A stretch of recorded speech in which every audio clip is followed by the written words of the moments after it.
Satu persatu pembuktian keaslian ijazah terus dilakukan, hingga akhirnya Bareskrim Polri menghentikan penyelidikan. Namun, apakah kasus pencemaran nama baik terkait tudingan ijazah palsu Joko Widodo yang saat ini masih bergulir di Polda Metro Jaya akan segera berlanjut ke persidangan? Kita akan bahas lebih dalam terkait dengan kasus yang masih bergulir di Polda Metro Jaya, terutama soal pencemaran nama baik yang melibatkan salah satunya Roy Suryo. Sudah bergabung bersama kami Rismon Sianipar selaku pelapor ijazah palsu Jokowi, dan nanti juga akan menyusul politisi Partai Solidaritas Indonesia Irma Huta Barat. Saya sapa dulu Bung Rismon. Selamat malam Bung Rismon.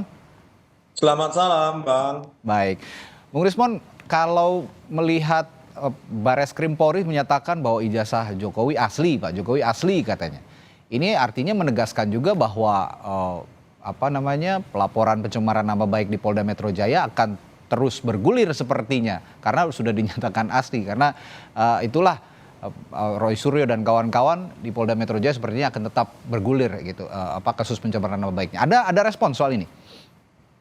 Iya, yang dilakukan adalah uji keidentikan, menguji kesamaan atau pencocokan.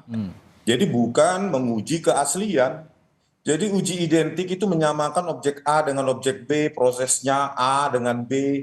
Jadi tidak menjawab tentang authenticity, keaslian, gitu Pak. Kalau ingin menjawab keaslian, maka tidak melakukan uji keidentikan, justru masuk ke yang lebih dasar, yaitu menggunakan dating analisis, analisis penanggalan, kapan diprediksi itu tintanya apa, usia tintanya bagaimana, dan uji carbon 14 dating analisis untuk memprediksi usia kertas. Itu baru authenticity.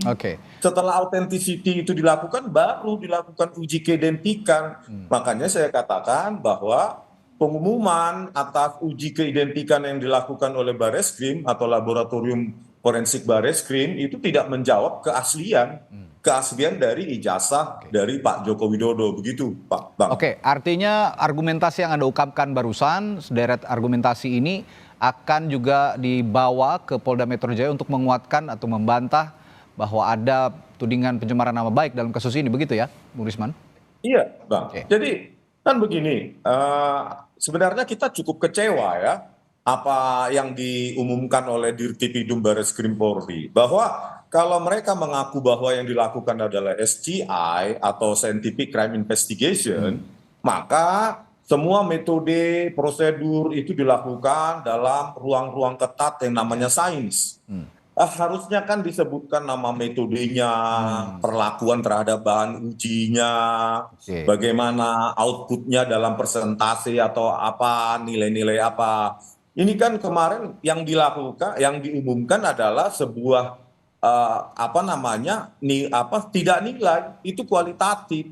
Ya. Artinya Anda mau bilang ini tidak transparan begitu ya proses jadi forensik ini? Outputnya bukan identik, tetapi misalnya variabelnya adalah presentasi keidentikan. Berapa persen keidentikan antara objek A dengan objek B? Referensinya apa? Makanya saya bilang meskipun didapatkan itu persentase keidentikan, itu tetap juga tidak menjawab authenticity atau keaslian dari lembar pengesahan skripsi Joko Widodo dan ijazah dari Bapak Jokowi, gitu Pak.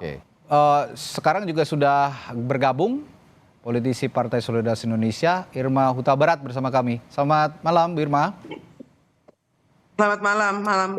Ya, Irma, tadi kita sudah berbincang dengan Bu Rismon. Selamat malam, Bu Irma. Tadi kita sudah berbincang dengan Bu Rismon soal bagaimana pembuktian yang dilakukan oleh digital forensik atau penyidikan yang dilakukan oleh Bareskrim Polri yang menyatakan bahwa ijazah Pak Jokowi ini asli, itu tidak sepenuhnya memaparkan secara rinci detail-detail apa saja teknik yang dilakukan oleh Bareskrim Polri untuk membuktikan bahwa itu asli atau tidak. Nah, sejauh ini Bu Irma, dari pandangan Anda, apakah sudah objektif yang dihasilkan oleh Bareskrim ini penyelidikannya? Iya, saya pikir kita kan memang harus mempertanyakan juga sebetulnya yang pakai metodologinya apa. Hmm. Kalau saya pikir Kabareskrim sudah menjalankan tugasnya sebaik-baiknya ya dari sisi forensik. Cuman memang dalam hal ini saya lihat Bang Rismon juga sudah membuat banyak sekali tayangan-tayangan yang tidak sama metodenya. Nah, pertanyaannya ini, apakah metodologi itu bisa disepakati, begitu kan? Oke. Kalau saya bilang sih memang harus ada transparansi ya dalam hal ini ya, supaya semua pihak itu tidak lagi merasa ada rekayasa atau metode yang tidak jelas, karena kebenaran juga harus diuji. Dan saya pikir dalam hal ini Bareskrim sudah memberikan Oke. pernyataan ya, bahwa mereka menguji dengan cara, satu, membandingkan dengan 3 ijazah lainnya, 2, mengecek kepada penerimaan sudah diterima. Nah, hal-hal tersebut saya pikir menjelaskan juga kepada publik cara yang dipakai oleh Bareskrim yang mengatakan bahwa ijazah dari Pak Jokowi itu asli. Oke. Begitu. Bu Irma, ini juga kan di sisi lain di Mapolda Metro Jaya, kasus pencemaran nama baik yang dilaporkan oleh Pak Jokowi dan kuasa hukumnya juga terus bergulir. Ini dinyatakan sendiri oleh Pak Jokowi tadi. Nah, Anda sendiri mendukung bahwa kasus pencemaran nama baik ini yang bergulir di Mapolda ini tetap harus berjalan atau bagaimana? Sebetulnya kan hak ya untuk melaporkan. Saya pikir Pak Jokowi juga ingin agar supaya namanya dibersihkan. Oke. Nah, namanya dibersihkan bagaimana? Dengan adanya bukti bahwa ijazah itu asli, Asli, ya ya. kan? Makanya saya bilang tadi, kita juga harus menghargai apa yang dilakukan oleh Pak Rismon, oleh Pak Jokowi. Jadi dalam hal ini memang harus ada kesepakatan ya, transparansi Oke. tentang apa sih yang membuat hal ini menjadi dispute gitu. Oke, tapi pernyataan yang disampaikan Bareskrim sebenarnya kan mengatakan kasusnya dihentikan karena keaslian ijazah sudah terbukti melalui uji lab 4 begitu. Dan tidak ada tindak pidana, tidak dinyatakan tidak ada tindak pidana dalam itu. Tapi apakah masih perlu dibuktikan juga di sidang? Karena Pak Jokowi juga nanti akan menunjukkan ijazah aslinya katanya di sidang kepada publik. Ya, itu kan adalah cara yang terakhir ditempuh ya sidang. Sidang kan juga tidak bisa sekali mungkin ya, nanti ada banding lagi, ada sampai ke MK lagi.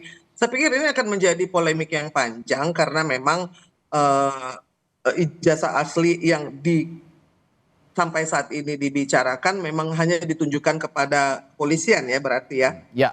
Belum pernah ditunjukkan di pengadilan ataupun kepada Bang Rismon ataupun kepada yang lain. Jadi yang di-upload di media itu tidak bisa dikatakan tervalidasi. Catatannya kan demikian. Saya pikir ada beberapa catatan yang bisa menjadi pelajaran bagi kita semua, bahwa memang akhirnya dianggap sebagai data sekunder yang diperiksa oleh Abang Rismon itu, yang tidak bisa dijadikan dasar analisis. Jadi memang hanya gambar ijazah Pak Jokowi yang beredar di media sosial gitu kan. Jadi itu juga mungkin salah satu pertimbangan dari bagaimana kepolisian menganggap bahwa data mereka adalah data premier ya. Oke. Gitu. Bu Irma, tapi menurut Anda secara pribadi maupun juga secara kelembagaan, misalnya saya kalau tanya apakah tuduhan Roy Suryo ini dapat dikategorikan sebagai pencemaran nama baik atau tidak, dan mengapa kalau memang itu dikategorikan sebagai pencemaran nama baik? Sebenarnya dasar tuduhannya di mana begitu? Iya, karena memang ada yang merasa tercemar, dianggap memiliki ijazah palsu. Nah, dalam hal ini memang saya pikir sebenarnya ijazah itu kan dipegang oleh yang diwisuda. Ketika Anda diijazah, saya diwisuda, maka ijazahnya dipegang oleh saya sendiri ya kan. Bukan dari UI, bukan dari SMA 6, namun dipegang sendiri. Dan kita hanya melegalisir ketika diperlukan. Nah, ini kan memang dalam hal ini UGM yang Ya, memberikan pernyataan memang mungkin tidak sesuai dengan apa yang oke, diharapkan oleh ya, dua orang alumnus yang mendatangin itu. hmm, Dua orang RS itu ya, yaitu Bang Rismon dan juga Mas Roy. mhm. Dalam hal ini mungkin UGM harus memverifikasi atau memvalidasi Oke, baik, itu kan alumnusnya dua-dua itu. ya, Tapi kan sekarang seolah-olah bertentangan. oke, Sebetulnya ini kan ada payung nih. hmm, Kalau Pak Jokowi alumnus UGM, lalu juga Resmond Sianipar dan Roy Suryo, lalu ada satu lagi Ibu Dr. Tifa, itu ya, semuanya adalah alumnus UGM. Saya pikir apa yang mereka kerjaan itu juga harus mendapatkan verifikasi dari UGM supaya ini bisa dilihat secara transparan dan juga secara ilmiah oke, kalau menurut baik, saya ya. baik, baik. Saya kembali ke Seandainya tidak ya. sepakat dengan apa yang dikatakan oleh Bareskrim. Baik.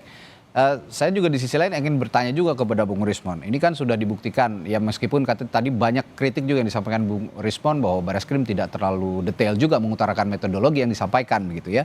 Nah, lalu bagaimana Anda menjawab juga banyak pihak yang mengatakan bahwa tuduhan ini merupakan propaganda lah untuk menyudutkan Jokowi seperti yang disampaikan beberapa analis begitu. Yang ingin saya tanyakan, apa motivasi Anda untuk terus mempersoalkan masalah ijazah, dugaan ijazah palsu Pak Jokowi ini, Bung Rismon? Ya, motivasi saya membuktikan bahwa secara saintifik saya bisa membuktikan bahwa lembar pengesahan skripsi Joko Widodo itu palsu. Tidak ada Kalau motif lembar lain begitu ya, pengesahan Bung Joko Rismon? Widodo itu pengesahan skripsi yang tidak ada lembar pengesahan skripsi dosen penguji, ya, terbukti itu saya pegang sendiri, maka tanpa ada lembar pengesahan dosen penguji, maka tidak bisa itu sebuah skripsi dikatakan produk ilmiah untuk mendapatkan sebuah gelar kesarjanaan kan. Oke. Jadi memang itu hasil kajian, suka atau tidak suka ya silakan Ya. Jadi diinterpretasi oleh polisi. ini Itu menjadi murni kebenaran ilmiah, untuk kebenaran ilmiah, bukan ada agenda lain begitu ya kira-kira? ya saya kan pekerjaannya peneliti dan penulis. Oke. Saya tidak punya agenda lain selain itu. Baik. Saya sehari-hari juga penulis, saya menulis buku, menulis program. Jadi ya memang ketika saya publikasi ya analisa saya di YouTube, ya memang begitu saja menjadi viral. Oke. Jadi tidak ada motivasi untuk menyasar siapapun. Memang pekerjaan saya adalah memberikan jawaban atas pertanyaan-pertanyaan publik. Gitu loh. Itulah pekerjaan seorang peneliti. Apalagi juga saya penulis buku. Jadi tidak ada agenda apapun. Oke, dan Apalagi ya. dengan siapa yang membiayai. Silakan dibuktikan siapa yang membiayai saya. Saya membiayai diri saya sendiri. Datang ke Jakarta juga saya membiayai diri sendiri. Ya. Gitu. Jadi Oke. kembali lagi ya Pak, bahwa bahwa keaslian dari skripsi maupun ijazah Pak Jokowi itu tidak dijawab dengan uji keidentikan. Oke. Gitu. Harus dijawab dengan uji keaslian. Tadi itu carbon 14 dating analysis maupun ink dating analysis. Cuma itu yang bisa menjawab. Itu produk tahun berapa dulu, itu dulu dijawab. Jangan identik. Kalau sama-sama palsu kan identik juga. Oke. Gitu. Barang KW dibandingkan dengan barang KW ya identik. Oke. Tidak menjawab bahwa barang itu asli. Gitu loh. Jadi Ya, Bung Rismon. ya kesimpulan dari Oke. Dirtipidum kemarin itu lewat Bareskrimnya tidak konklusif, tidak konvergen dan tidak menjawab pertanyaan publik mengenai keaslian dari ijazah Pak Jokowi yang bahkan ya ditunjukkan saja Oke. dalam monitor itu tidak berani Ya, hanya Bung Rismon. fotokopi. Baik. Bagaimana masyarakat atau publik teryakinkan dengan cara seperti itu, gitu Bang. Bung Rismon, saya mendengarkan juga pernyataan Anda di beberapa literatur dan media begitu. Saya membaca bahwa Anda juga katanya mendapatkan intimidasi setelah mengusut kasus ini. Bisa Anda jelaskan bentuk intimidasi seperti apa yang Anda dapatkan dan apakah ini juga mempengaruhi upaya Anda untuk terus membuktikan kebenaran dalam kasus ini? Ya itu kan resiko yang harus kita perjuangkan ya. Kalau kita mau menjilat kekuasaan tentu nggak ada resiko ya. Tidak ada resiko dilaporkan, tidak ada resiko apapun. Resikonya yang menjadi komisaris kan begitu. Jadi kalau terkait dengan intimidasi ya, tapi saya tidak bisa membuktikan secara langsung atau tidak langsung. Ya memang saya mengalami intimidasi. Mengalami itu. Oke. 2 kali mobil saya kacanya dipecah sebelah kiri pertama kali, terus berikutnya sebelah kanan kaca dipecah, ya 2 kaca sebelah kanan, terus disobek ban sebelah kanan juga depan belakang. Ya itu bagian dari perjuangan. Tetapi begini, ya. Kalau negara ini mau menjadi negara maju, maka harus menghargai statement kajian dari peneliti, bukan malah dilaporkan. Ayo kita seminarkan, itu jawabannya harusnya. Baik. Terakhir Kita saya ke semua pihak independen, ya ahli-ahli independen, kita seminarkan, kita uji bersama. Itu baru kita ingin menjadi negara yang maju dalam demokrasi. Ya. Kalau Baik. kita di penjara, peneliti di penjara, siapa lagi yang mau jadi bersuara untuk mengkritik bahkan kebijakan-kebijakan secara sains, Baik. kebijakan negara. Ya baik. mereka akan takut, maka Baik. semua peneliti akan berpihak pada penguasa dan menjadi Baik, Bung Risman. penjilat-penjilat karena tidak ada resiko. Baik, Bung Risman, saya kalau gitu terakhir singkat saja ke Bu Irma. Kalau gitu ini yang Anda harapkan ujungnya dari kasus ini itu apa sih sebenarnya, Bu Irma? Ya, sebenarnya kan kebenaran harus ditegakkan, dan ini juga saya sendiri melihat seharusnya kan UGM bangga ya, ada alumnus seperti Bang Rismon dan yang juga ingin meneliti. Namun dalam hal ini kan dibantah klarifikasi dari UGM itu. Nah, menurut saya kita dalam berdemokrasi bebas saja untuk menyuarakan kebenaran, dan saya juga tahu bagaimana caranya memperjuangkan kebenaran itu memang tidak mudah ya kan. Dan kebenaran itu tidak bisa dimiliki tunggal oleh satu institusi atau siapapun. Namun dalam hal ini kan UGM sangat berkepentingan ya. Kalau saya pikir sih ada nama besar yang tercemar itu bukan hanya Pak Jokowi tapi UGM juga. Gitu ya. Iya, jadi kan ini alumnus UGM yang sebetulnya telah melakukan banyak penelitian, harusnya bisa secara akademik bersama-sama dengan UGM membuat supaya penelitian itu menjadi valid, sahih dan transparan dalam hal ini. Ilmiah juga ya. Karena ilmiah dan seharusnya diakui juga gitu. Kalau adalah yang ingin mengadakan perbandingan, seandainya tadi Bang Rismon mengatakan bahwa kebenaran bukan milik dari Bareskrim, iya saya sepakat. Kebenaran itu bukan milik tunggal dari satu institusi apapun. Namun dalam hal ini kan ada juga nama besar dari bukan hanya Pak Jokowi, UGM yang juga akan ada pembuktian pembanding begitulah ya, secara ilmiah.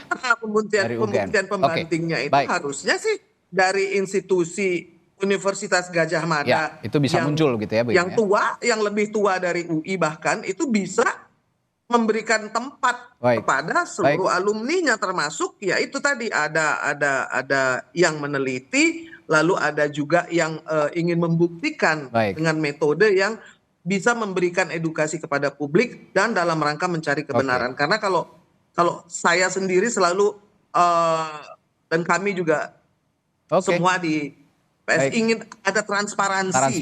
Transparan semua itu, prosesnya. Transparansi itu yang membuat orang menjadi teredukasi dan juga bisa menghilangkan dispute. Saya pikir begitu saja. Baik, terima kasih Bu Irma dan Bung Rismon telah berbagi perspektifnya di Sapa Indonesia Malam hari ini. Sampai jumpa lagi. Selamat malam.